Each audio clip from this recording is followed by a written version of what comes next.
Malam itu, hujan deras mengguyur kota kecil di pinggiran hutan. Irma, seorang mahasiswa baru, tiba di asrama tuanya dengan koper besar di tangan. Asrama itu merupakan bangunan kuno peninggalan Belanda yang sudah berdiri lebih dari 100 tahun. Saat memasuki gerbang besi yang berderit, dia merasa ada sesuatu yang aneh dengan tempat ini. Udara dingin menusuk hingga ke tulang, dan angin malam yang bertiup membawa bisikan samar dari pepohonan. Irma disambut oleh penjaga asrama, Pak Sumarno, seorang pria paruh baya dengan wajah serius dan sorot mata tajam. Selamat datang di asrama Melati. Pastikan kau tidak keluar kamar di atas pukul 10 malam. Dan jangan pernah mencoba masuk ke lorong timur, katanya tegas, sebelum memberikan kunci kamar kepada Irma. Kamar Irma terletak di lantai 3, di ujung koridor yang panjang dan remang-remang. Dinding-dindingnya ditutupi oleh kertas dinding yang sudah pudar dan berjamur, memberikan kesan seram pada bangunan tersebut. Irma merasa merinding saat melewati lorong itu, seolah ada yang mengawasinya dari balik bayangan. Namun, ia mencoba menenangkan dirinya, berpikir bahwa ini hanya efek dari bangunan tua yang usang. Setelah menemukan kamarnya, Irma segera membereskan barang-barangnya. Malam itu, ia terlalu lelah untuk memperhatikan detail-detail aneh di sekitarnya dan segera terlelap di bawah selimut tebal. Hari-hari pertama Irma di asrama berjalan normal. Dia berkenalan dengan beberapa teman baru seperti Sinta dan Maya yang tinggal di kamar sebelah. Mereka semua memiliki kesan yang sama tentang asrama ini. Meskipun terasa angker, mereka mencoba mengabaikannya. Namun, rasa penasaran Irma terhadap lorong timur semakin besar.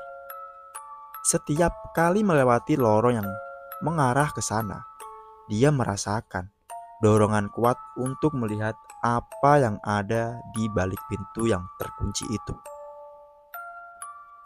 Suatu malam, saat ia sedang belajar di kamarnya, Irma mendengar suara langkah kaki di lorong luar. Pukul 10 sudah lewat. Dan semua seharusnya sudah berada di kamar masing-masing.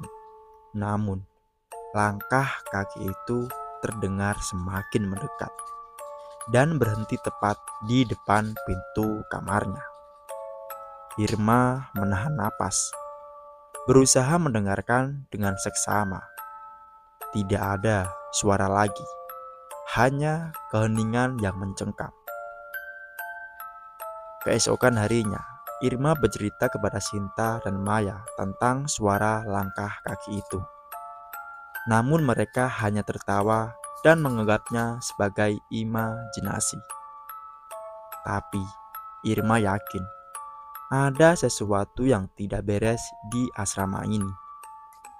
Ia mulai mencari tahu lebih banyak tentang bangunan tersebut, berharap menemukan petunjuk tentang lorong timur yang terlarang itu. Di perpustakaan kampus, Irma menemukan artikel lama tentang asrama Melati. Ternyata, dahulu bangunan ini pernah menjadi rumah sakit jiwa, sebelum akhirnya diubah menjadi asrama. Banyak pasien yang meninggal di sini, dan konon arwah mereka masih berkeliaran di dalamnya. Salah satu cerita yang paling menyeramkan adalah tentang seorang perawat yang meninggal secara misterius di lorong timur. Sejak saat itu, lorong itu ditutup dan tidak pernah dibuka lagi. Rasa penasaran Irma semakin besar, terutama setelah mendengar cerita dari Pak Sumarno tentang kejadian aneh yang sering terjadi di asrama ini. Ia bercerita tentang mahasiswa yang pernah mencoba membuka pintu di lorong timur. Dan semuanya berakhir dengan kegilaan atau hilang tanpa jejak. Namun, peringatan itu justru membuat Irma semakin nekat. Suatu malam, setelah memastikan semua penghuni sudah tidur, Irma keluar dari kamarnya dengan membawa senter kecil dan kunci yang berhasil ia curi dari Pak Sumarno. Ia berjalan pelan menuju lorong timur. Hatinya berdebar kencang, namun tekadnya sudah bulat. Saat sampai di depan pintu kayu yang usang itu, ia merasakan hawa dingin yang menyesakkan. Tangannya gemetar saat memasukkan kunci ke dalam lubang. Dengan sedikit usaha, pintu itu terbuka perlahan, menimbulkan deritan yang menyeramkan. Di balik pintu, Irma menemukan lorong gelap yang lebih panjang dari yang ia bayangkan. Dinding-dindingnya tertutup oleh lapisan debu tebal dan aroma anyir menyengat langsung menyergap hidungnya. Irma menyorotkan senter ke dalam. Ia melihat bayangan-bayangan aneh di ujung lorong. Sambil menahan napas, ia melangkah masuk. Setiap langkahnya menggema, seolah ada yang mengikutinya. Suara bisikan terdengar samar-samar di telinga, membuat bulu kuduknya meremang di ujung lorong. Dia menemukan sebuah pintu lain, lebih kecil dan tampak lebih tua. Irma merasa bahwa di balik pintu itu ada sesuatu yang menunggunya.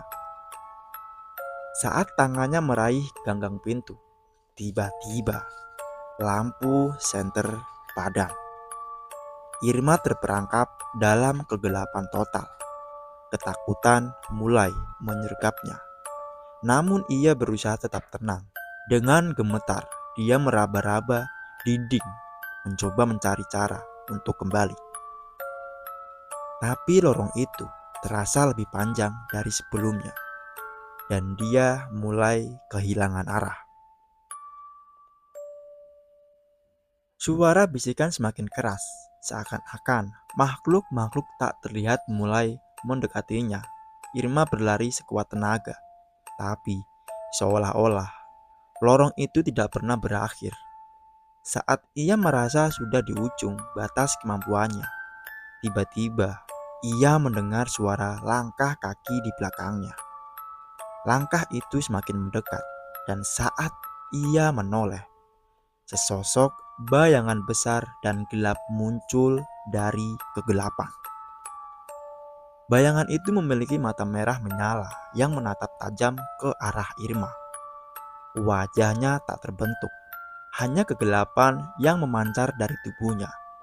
Irma menjerit dan berlari, tapi kakinya terasa semakin berat, seolah-olah sesuatu menariknya kembali ke kegelapan.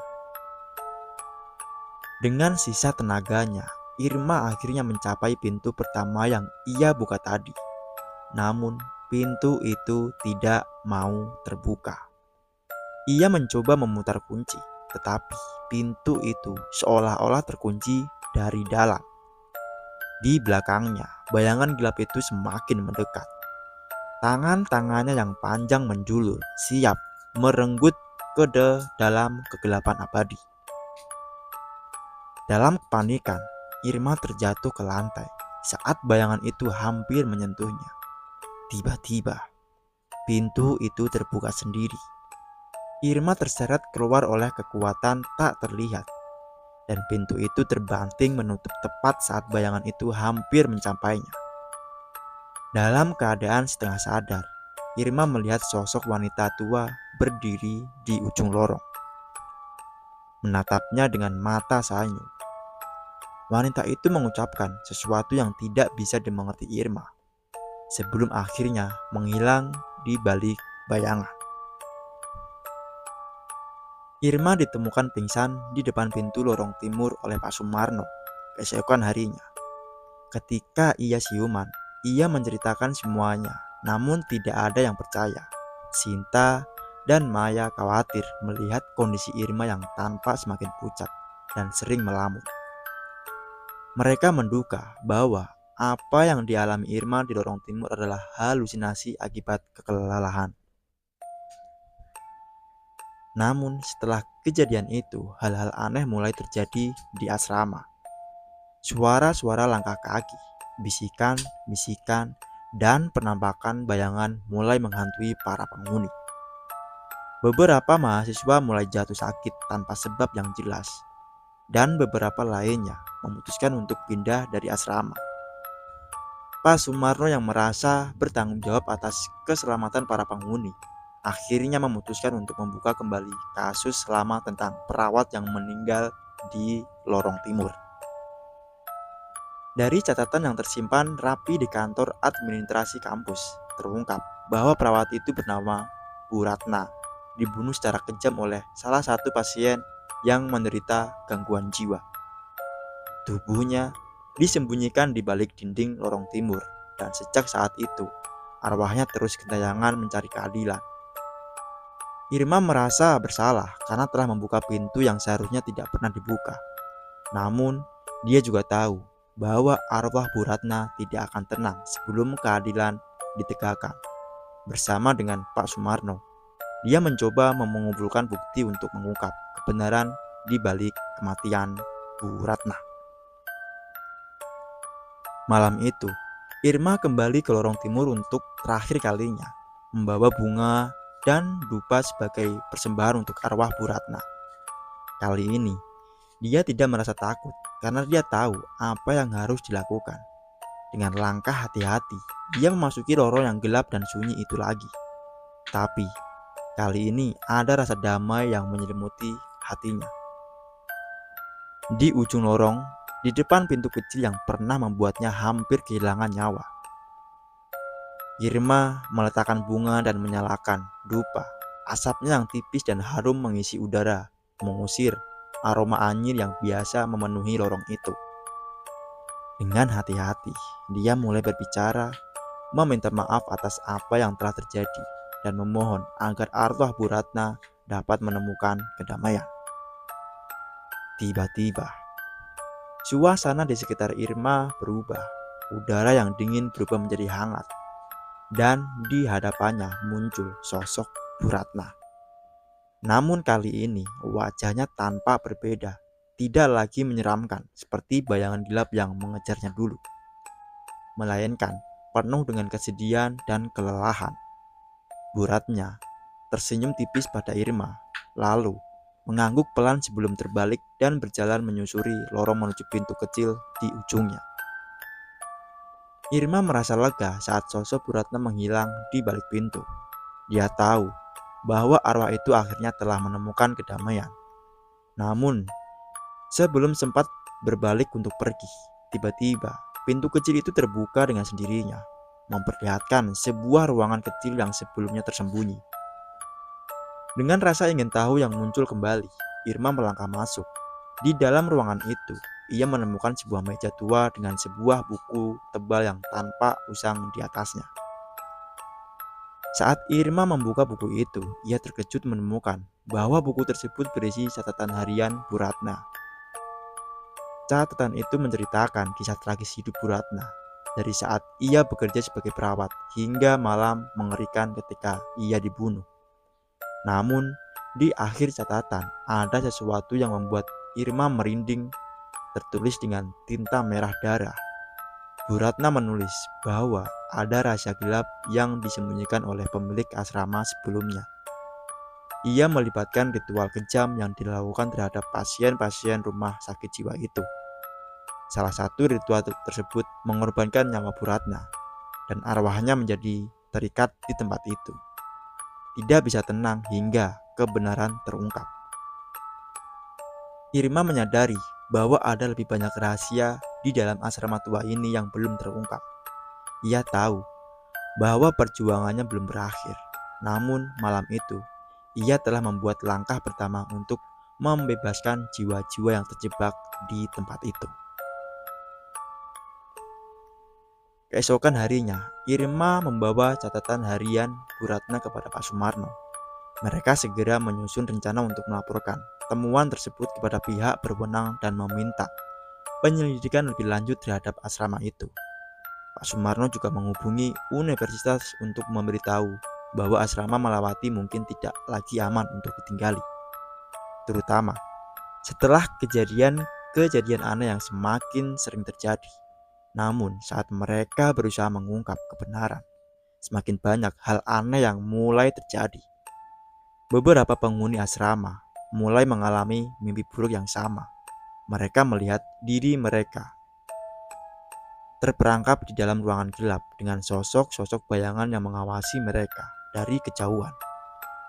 Beberapa mahasiswa bahkan mulai menunjukkan gejala-gejala gangguan mental, dan ini membuat suasana di asrama semakin mencengkam. Irma tahu bahwa ini bukan kebetulan. Arwah-arwah yang terperangkap di asrama itu mencoba berkomunikasi, meminta pertolongan. Malam demi malam, mimpi buruk semakin jelas.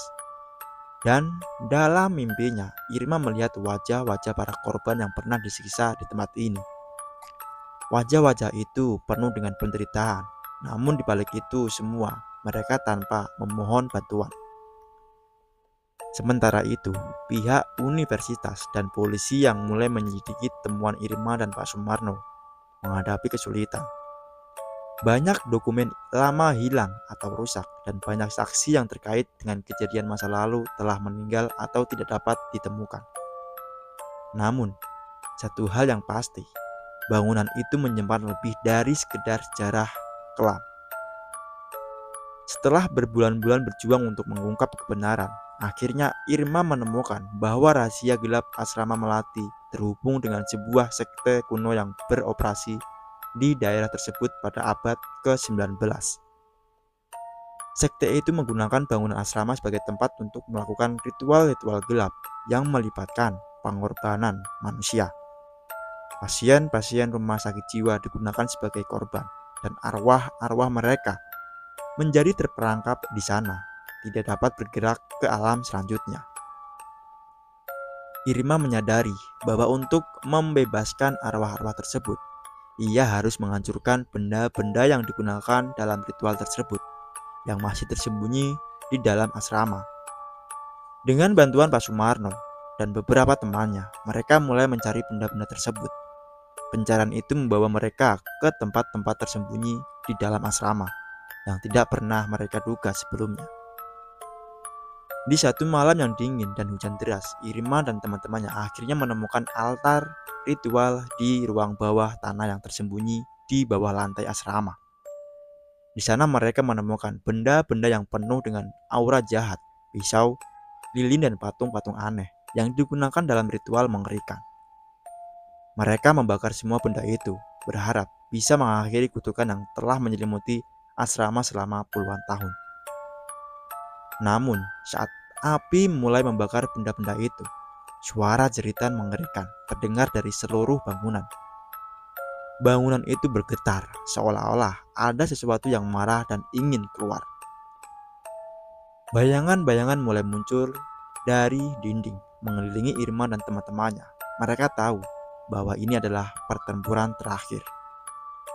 Dengan keberanian yang tersisa, Irma mengangkat lilin terakhir dan melemparkannya ke dalam api. Seketika, api membesar dan menyebar membakar semua yang ada di altar. Bayangan-bayangan itu menjerit dalam kesakitan dan perlahan-lahan satu persatu menghilang ke dalam kegelapan. Jeritan itu mereda dan bangunan asrama kembali tenang. Saat pagi datang, asrama melewati tempat lebih cerah dari sebelumnya. Aura mencengkam yang dulu selalu menyelimutinya telah menghilang. Arwah yang dulu selalu menyelimutinya telah menghilang.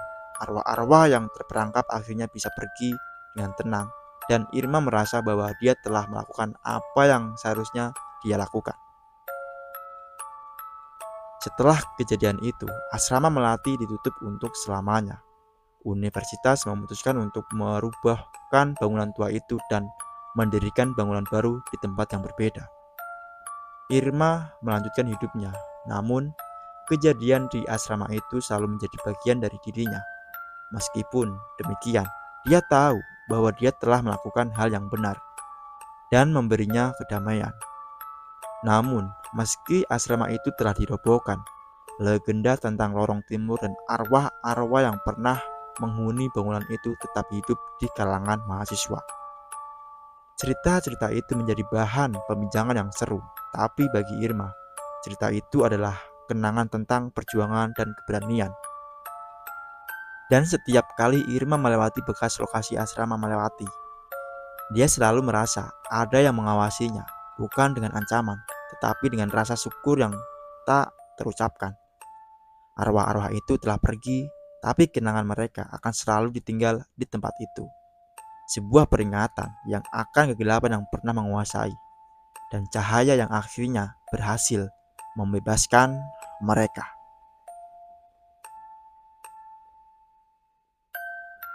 Cerita pun selesai.